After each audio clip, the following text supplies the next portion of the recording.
United USA 2020 and beyond, the drought continues. In the western United States are everywhere, from the dry riverbeds to the depleted reservoirs, canals, and fallow fields. And western farmers are hurting. This is a fallow field where there's not enough water to plant. No water, so that's the rice dying. Right now, the U.S. is in year 2 of a drought that encompasses almost the entirety of the American West. And though dry periods are part of a natural water cycle in the West, climate scientists are noticing changes that are making it easier for the region to fall into drought. This is causing farmers to go to greater lengths to access their water, which can create a ripple effect in neighboring rural communities.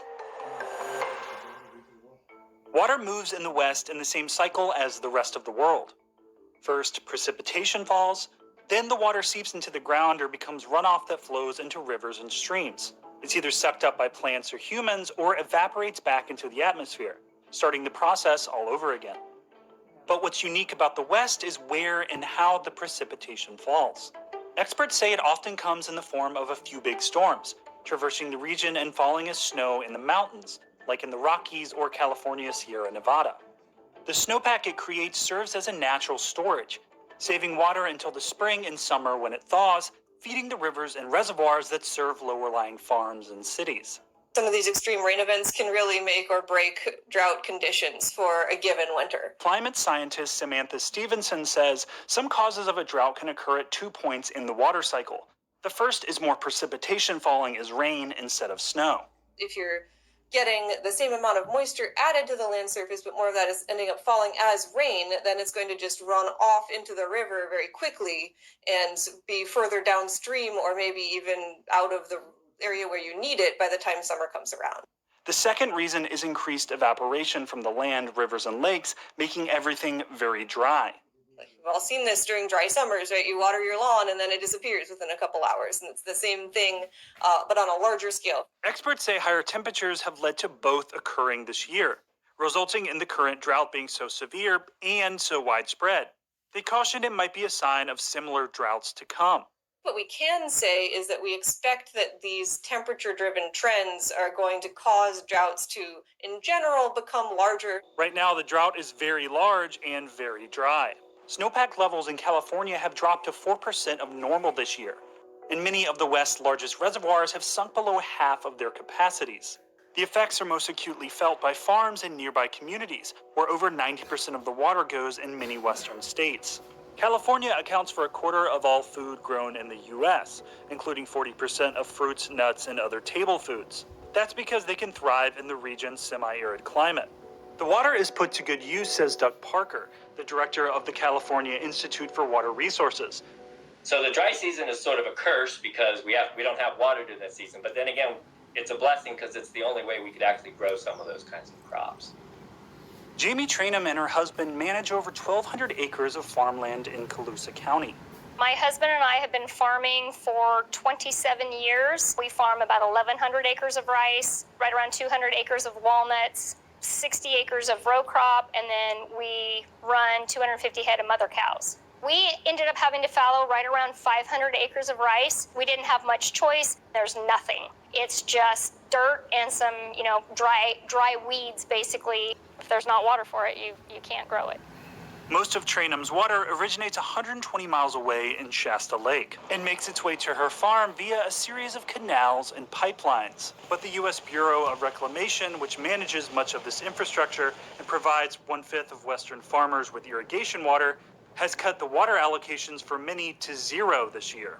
When there's less water, you spend 10 times more of your own time dealing with paperwork, calculations, and managing what little water you have. It's very, very stressful and nerve-wracking because it's like putting a puzzle together when you don't even know what all the pieces are. During the 2014-2015 drought, total farm-related losses in California totaled $5 billion, and 20,000 farmhands lost their jobs. Imagine if you have to basically cut back 20% of your acreage, that's like taking a 20% pay cut to somebody who works in a regular job, right? So it is painful for those farmers. Experts say the region's agricultural sector is resilient, and it's too early to tell what effects this drought will have on food supplies and prices. With limited options, Trainum has turned to pumping groundwater to make ends meet. Right now, in the rice that we do have, We really don't have any other source of water but our well water. If you don't have a well and you're relying on surface water, years like this prove the point that you better rethink what you're planting or you better have a backup plan. But groundwater isn't as easily replenished as surface water, and there are concerns that California farms run the risk of overdrawing, causing wells to run dry. We don't have a good system where we regulate that groundwater. And so we tend to have a system where we draw more and we put back less. And as anybody knows, you can't continually take money out of your bank account if you never put something back in. Nearby rural communities also rely on this groundwater for their homes. During the last drought, hundreds of California households, many in the Central Valley, reported water shortages. There are other consequences as well. Overpumping has been linked to increased levels of arsenic in parts of the Central Valley's groundwater. It also can cause changes in land subsidence, meaning the ground can sink, potentially damaging roads, homes, and bridges. I'm concerned about the use of the well water, just like everybody is. Nobody wants their well to go dry. Nobody wants subsidence. We suffer and feel it first, but that doesn't make it any less of a struggle to somebody living in a city where their well goes dry and they have no drinking water. During the last drought, California passed laws to better manage groundwater usage. We're in the early parts of figuring out how to do that management of it. We really don't have all those mechanisms in place yet. So I expect us to overuse groundwater by quite a bit during this drought. Yeah, they expect to use well water quite a bit during this drought. Okay, well, this proves it to you right there. The city, California, different states, same thing here in Arizona. They don't really have a plan. They don't have a contingency plan. They don't. And if you'll notice, I put up a picture right here of the Hoover Dam. They're not telling you that the Hoover Dam is down to 30%. So what can we do about this?